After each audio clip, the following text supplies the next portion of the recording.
25 years of commitment to Guam, Micronesia, and the CNMI. Cars Plus, home of Guam's first and only lifetime powertrain warranty. Visit carsplusguam.com for details. McDonald's of Guam, I'm loving it, and King's Restaurant, serving your local breakfast, lunch, and dinner favorites for over 45 years.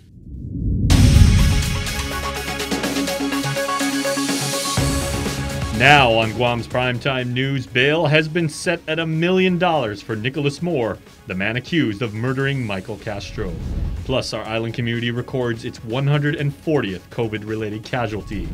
And also tonight, a widely circulated video of stray dogs is raising concerns in our island community. Hafide and good evening, I'm Adriana Cotero. We begin the newscast with the latest on 23-year-old murder defendant Nicholas Moore, who appeared before Magistrate Judge Jonathan KUAM this afternoon in Superior Court. Bail was set at $1 million. Tyler Matsinani has tonight's top story. Two separate cases, one major connection. Drugs. Appearing before Magistrate Judge Jonathan KUAM, Nicholas Wayne Moore was read the charges filed against him for two separate cases. For the murder of Michael Castro, court documents state that during the course of GPD's investigation, it was learned that Moore and Castro were associated with each other through the use of illegal drugs and prescription pills, and that the two were involved in a recent falling out. It's alleged the two also had a mutual female acquaintance and agreement in which she would perform sexual acts on Castro in exchange for money. Court documents describe an incident where Castro initially paid her, but then allegedly stole the money from her after the fact. When Moore found out on October 29th, he allegedly told a SOI, or source of information, that he was going to, quote, take care of Michael.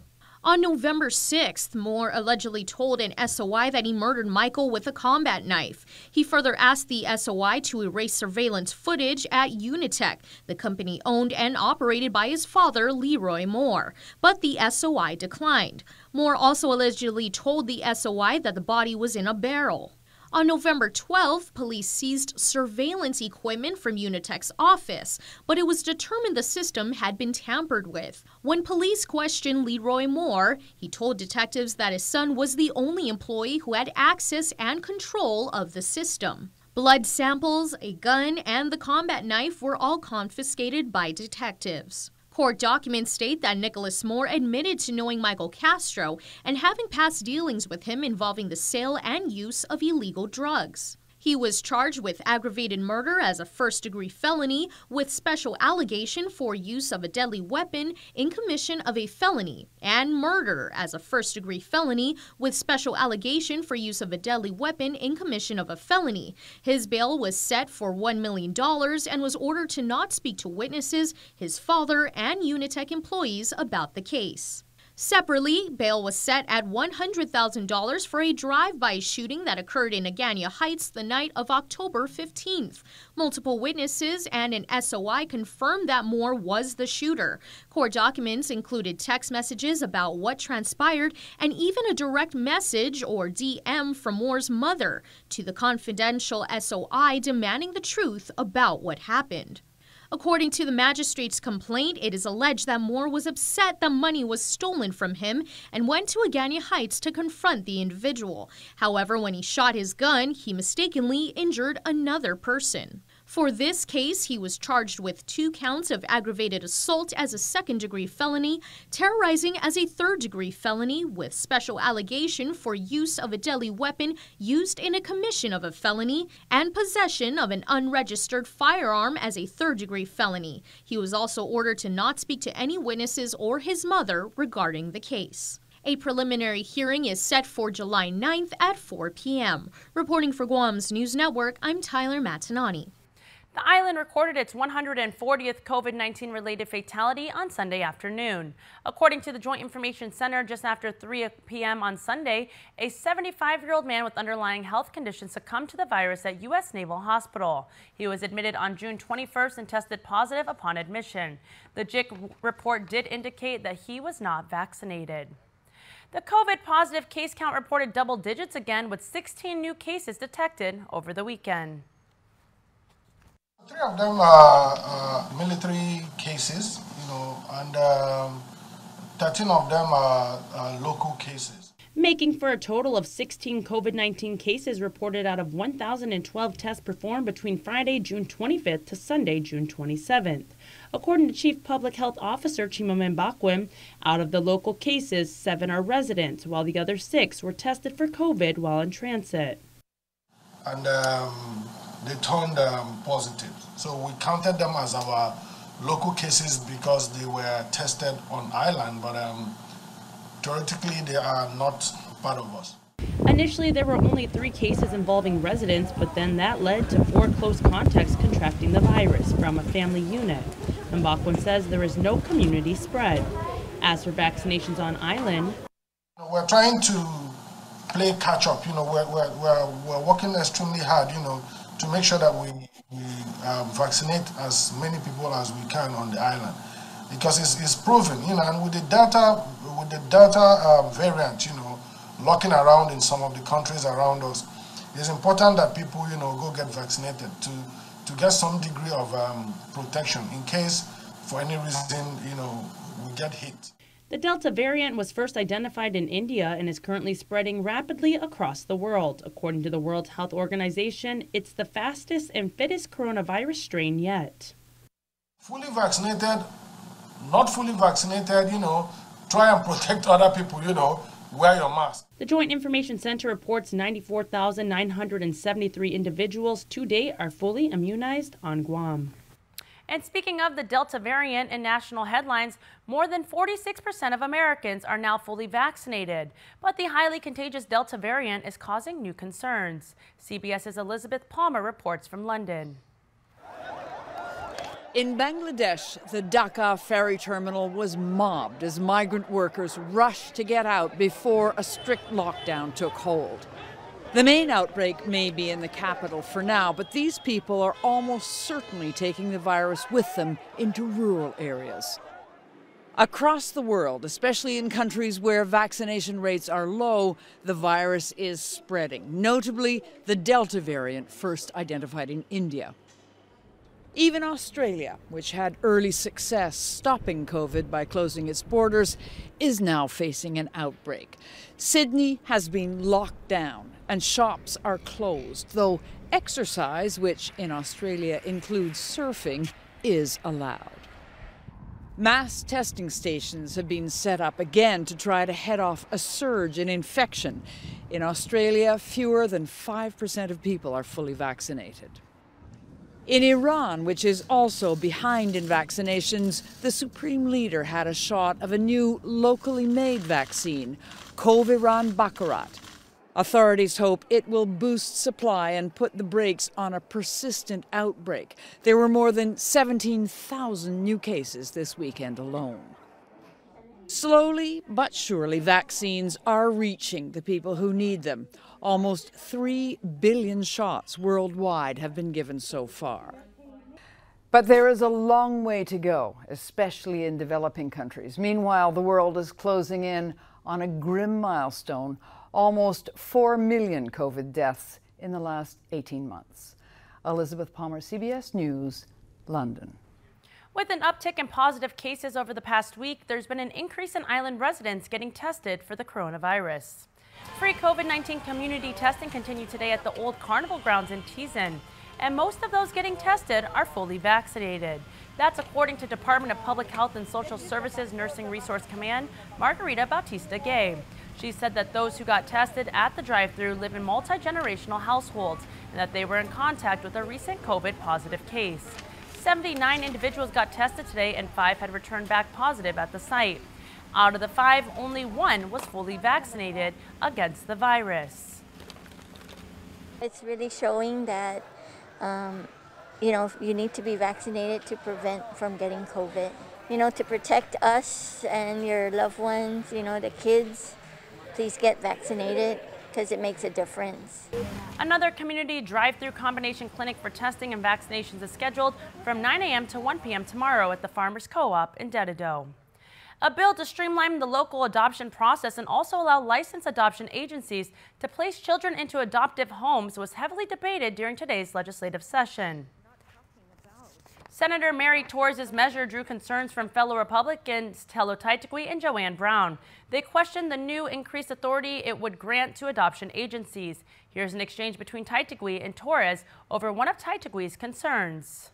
So my question is there anywhere in the proposed legislation that provides guidelines, standards, and regulations on adoption agencies first before surrendering any of our children to a private adoption agency? You have to go back to what I've been trying to emphasize. The oversight and control of any issues that deal with Child Protective Act fall under the purview of Department of Public Health and Social Services, Child Protective Services. Adoptions occur all the time on Guam. They occur with agents that are attorneys. They occur with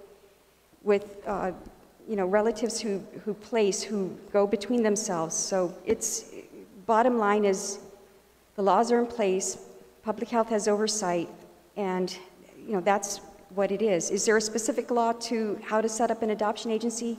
Not yet, but that's not to say that they're not set up lawfully and that they don't conform to all the Guam laws that deal with child safety and adoption procedures. However, several senators were still concerned about the lack of rules and regulations for the licensing of private adoption agencies. A motion was passed to temporarily set aside the bill until senators could get more clarification from the Department of Public Health regarding their position on the measure. A widely circulated video on social media of more than 50 stray dogs gathered in Tizen prompted the Mayor's Council of Guam to come up with a plan to address the issue. KUAM's Isaiah Uggan has this report. This video right here has made its way to Instagram, Facebook, Twitter, and even TikTok posts displaying 40 to 50 dogs somewhat healthy gathered in a yard of abandoned housing units in Tizen. PD Mayor and Mayor's Council President Jesse Alex said that he is concerned for the safety of village constituents.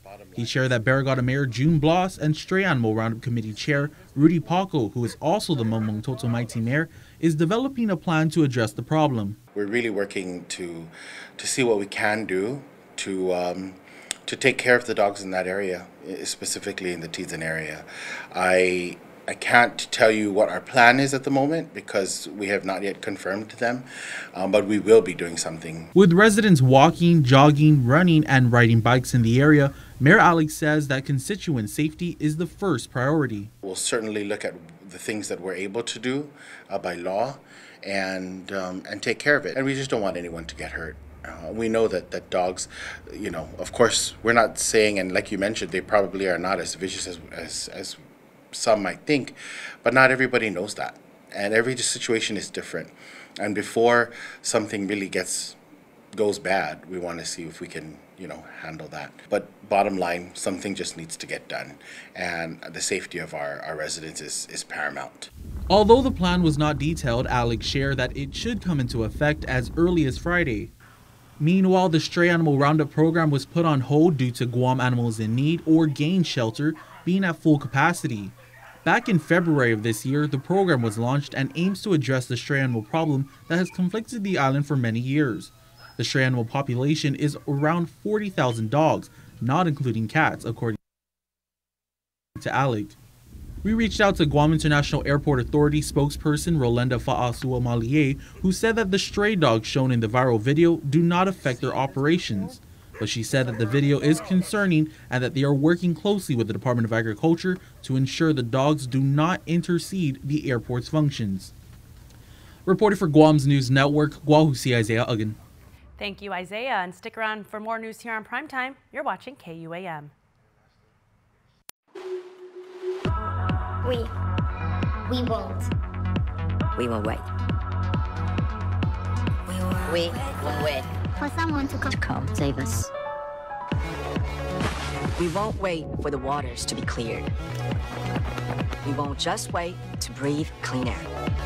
We won't wait to uplift our lives today and to embrace our now for better. We dream. We dare. No holding back. We go for it. Because tomorrow, for us to create. For tomorrow, we won't wait.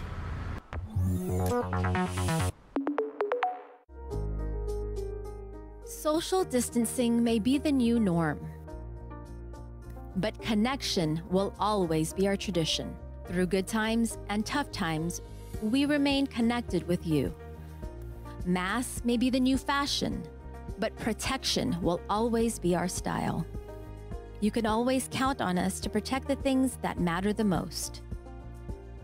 Sanitizing may be the new routine, but caring will always be our practice. We care about your loved ones and the things you value the most. And as we welcome our new normal, one thing remains certain: we will always be here for you. We're open and ready to serve you. CALVO'S Insurance, a legacy of trust.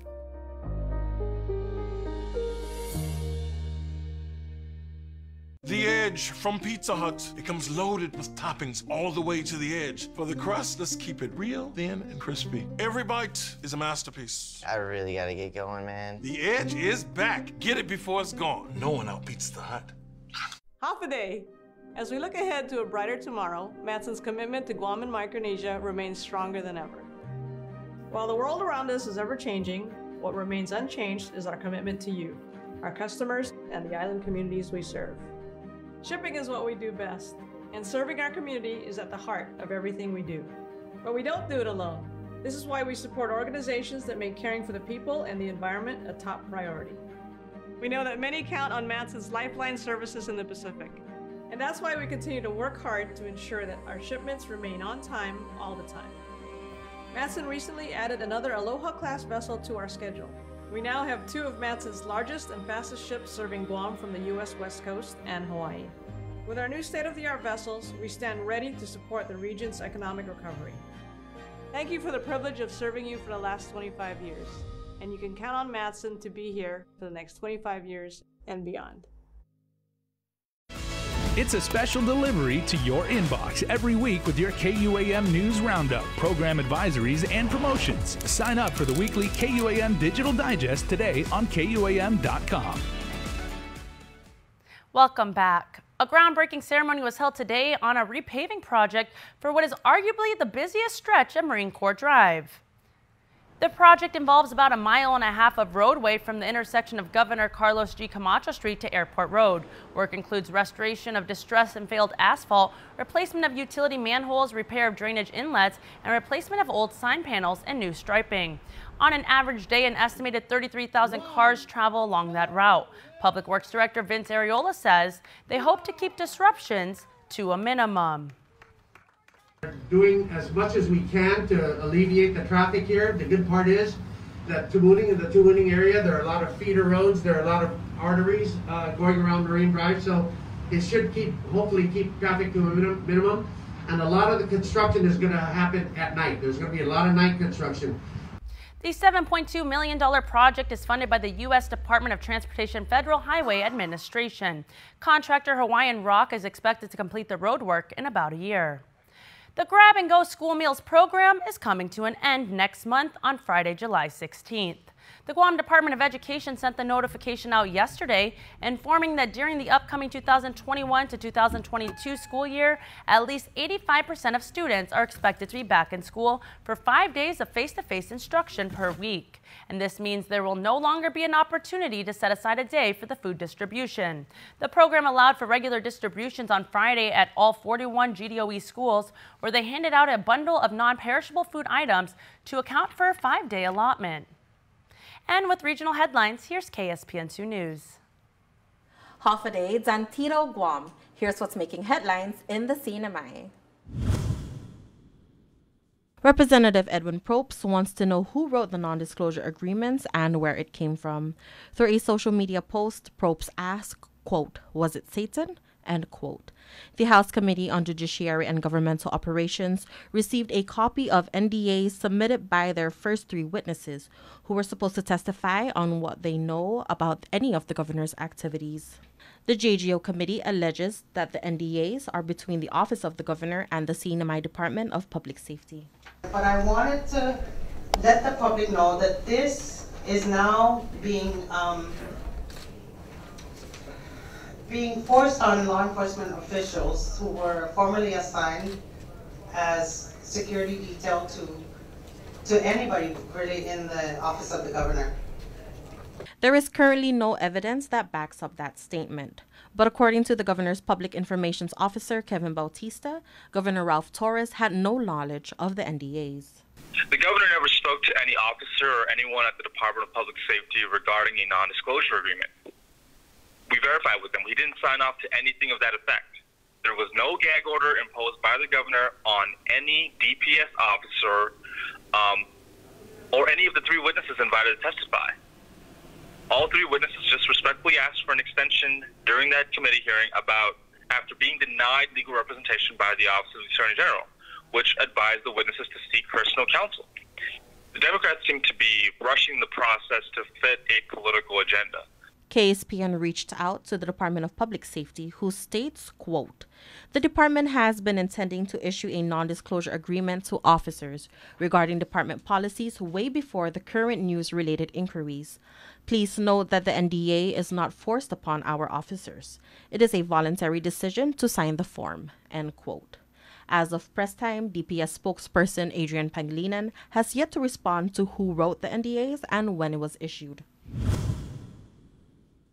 For more news, please visit saipantv.com. For KSPN2, I'm Sally Limas. Over 100 island residents participate in the 2021 Pride Motorcade Sunday afternoon. KUAM News spoke with some of the participants to see the importance of celebrating the month and what Pride means to them. Here's more with Isaiah Uggan. Although the island is still dealing with the COVID-19 pandemic, members of the LGBTQ community and straight allies managed to make the 2021 Pride Motorcade a success safely.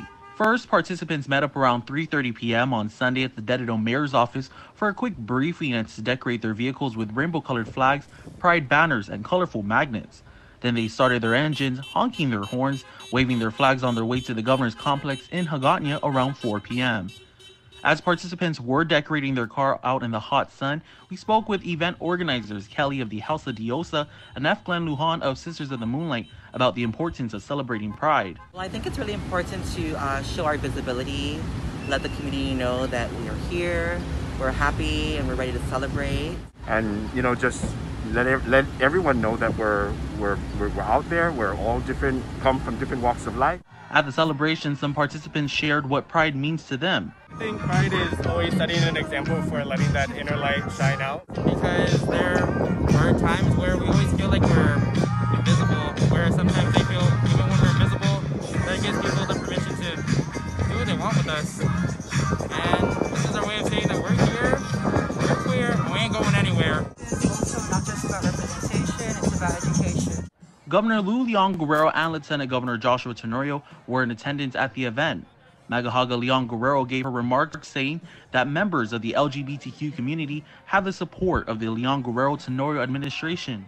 To do whatever we can in policies, in legislation, in standards, in whatever, to make sure that we are all treated fairly, equally, and recognized also fairly and equally, and that we're going to try to really remove the stigma, and we encourage people to be strong and courageous and to come out, like she said, and be who you are, because the respect will be there, and as more of you come out, and as more of us elected officials support it, I think it'll be such a great accomplishment and a success when all of us can be who we are. Governor Leon Guerrero recalled the time she asked Tenorio to be her lieutenant governor. When I asked him to be my lieutenant governor, he said, "But you know, Lou, I'm gay." I said, "So what?" On Tuesday evening, a mass will be held for the LGBTQ community at the St. Anthony Catholic Church in Tamunin at 6 p.m. Reporting for Guam's News Network, Guahusi Isaiah Uggan. Over 80 volunteers showed up ready to clean up as much trash as possible during the Mauricio Pier project on Saturday. Project organizer William Nadine said the turnout was fantastic. Tires, plastic bottles, cans, fishing lines, hooks, and even some boat pieces were some of the debris cleared out of the water from under the water. Nadine encourages island residents to come up with some cleaning projects that would benefit the island of Guam. As Mauricio residents Nadine and his girlfriend Leilani Sablan said that cleaning up trash at the pier was one of the many ways they could give back to the community. Nadine and Sablan have been spearheading this project since 2017. And Dave Delgado with sports is next. Plus, still to come, our Cold Stone Creamery birthday shout-outs. Keep it here. You're watching KUAM.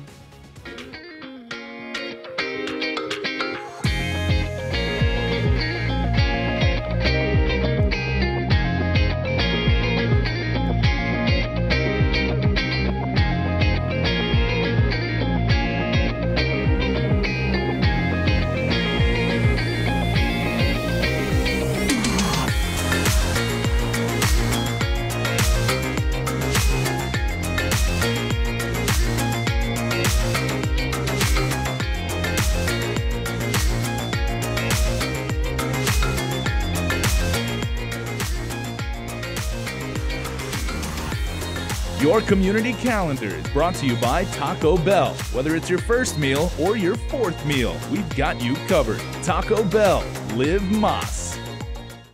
KUAM News, in partnership with the Guam Visitors Bureau, brings you the Guam Safe and WTTC Safe Travel Certified Program Showcase. Look out for this powerful symbol for visitors, island residents, and industry workers alike, as it represents establishments with a consistent global commitment to safety practices. Stamped with approval by the Guam Visitors Bureau and the World Travel Tourism Council. Every Monday on KUAM News will feature a different local business who's taken the Safe Guam and Safe Travels pledge to maintain health and safety standards to get Guam back on track. Log on to visitguam.com to see how your business can receive the designation, what businesses in our community are Guam Safe certified, and have the WTTC Safe Travel certified.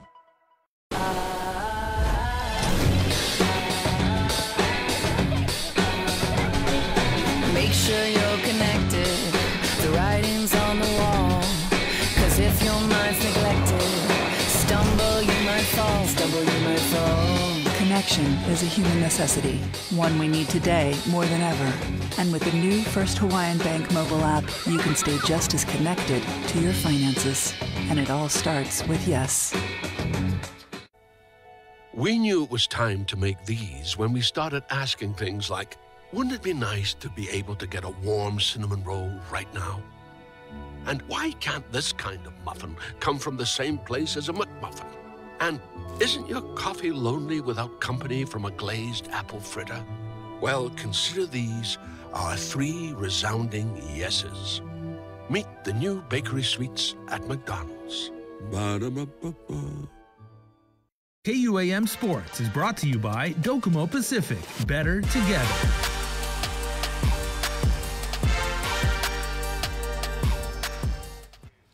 What's up, Guam? Dave Delgado here for KUAM Sports. Thanks for watching. Tonight on the show, we got some news out of the Guam Chess Federation, as one of their players will be representing the island out in Russia. Check it out. Elmer Prudente will be representing Guam at the 2021 FIDE World Chess Cup in Sochi, Russia, this July 10th.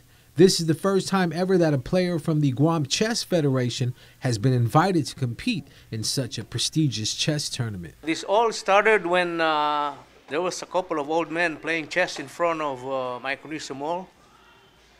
That was way back in 2009.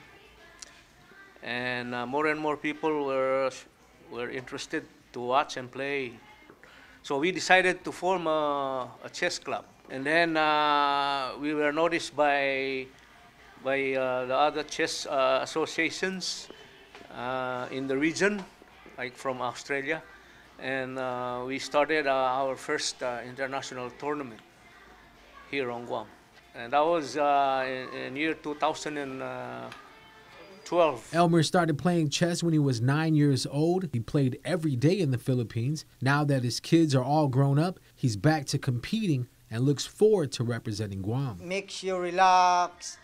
You know, you don't think of anything. Just, I think it's the same thing as like doing your family. You make a decision. You make progress from everything. You should, and the most important, I think, it's the way you prepared. You have a preparation. Yeah. The FIDE World Cup is held every 2 years. The World Chess Cup consists of 128 players from different continents or zonal tournament winners. The winner will get the opportunity to challenge the reigning world chess champion. Because I stay in the mainland for how many years? I was a champion in a US Open for 1989. Nobody knows Guam, but I think for this event, I think we're gonna bring the Guam flag over there together. When I played, I think they're gonna put the Guam flag. I think that's the time they'll know where Guam is. Elmer is currently the highest ranking chess player on Guam with a rank of CM, Candidate Master, with a ranking of 2200. It's a good news for Guam because we don't have any Grandmaster right now. And it's a big opportunity for our candidate master, and we don't know when again to participate for this one because New Zealand, other Oceania participants, they have this Grandmaster International Masters to compete with. Elmer aims to represent Guam on a global scale and someday achieve the title of the first Grandmaster of Guam. Unfortunately, travel, accommodation, food, and transportation would be shouldered by Elmer himself. If you would like to help, check out his GoFundMe page at Elmer Prudente Goes to 2021 FIDE World Chess Cup.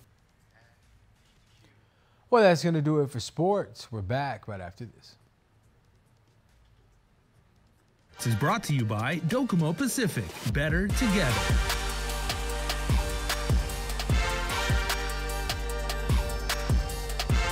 Bun, mayo, chicken pickle, bun. Bun, pickle, blasphemy!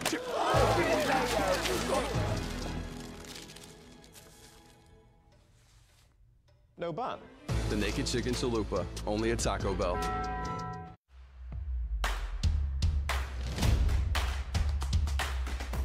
For the different beats of your life, we're here to keep you connected the way you want it.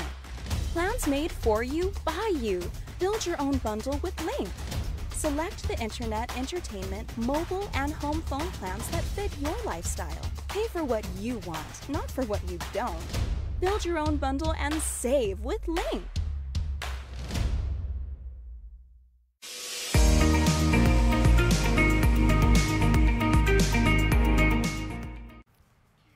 And before we close out the news tonight, our latest round of birthday shout-outs from the Cold Stone Creamery Birthday Club.